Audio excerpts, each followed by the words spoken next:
আজকে আমরা চলে এসে পড়ছি গ্যান্ডারিয়া ধূপখোলা খেলার মাঠের পাশে সেই বড়লোকদের বাজারে। ঠিকানে সেই বড়লোকদের বাজারে এখানে দোকানদার ভাই আজকে বাজার সম্পর্কে বলবে। ও ভাই পেঁয়াজের কেজি কত আজকে? 60 টাকা। আলুর কেজি কত?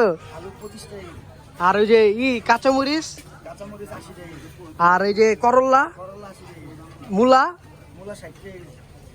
আর ওই যে কি জানি কয় কালা বেগুন কোনটা? এই যে এটা 120। আর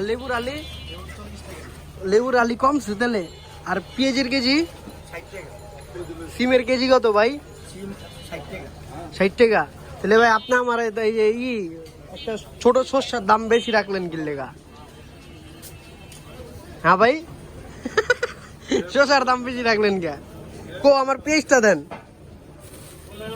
ঠিক আছে, এই যে বাজার সদাই করলাম বড়লোকের বাজারের থেকে। এই যে পটলের কেজি কত? 80 টাকা। আর এই যে পেঁপে 50। আর কি আছে? আর ওই যে এই যে কি জানি কয় লবণ চল লবণ। আর ওই যে কই আচ্ছা দাব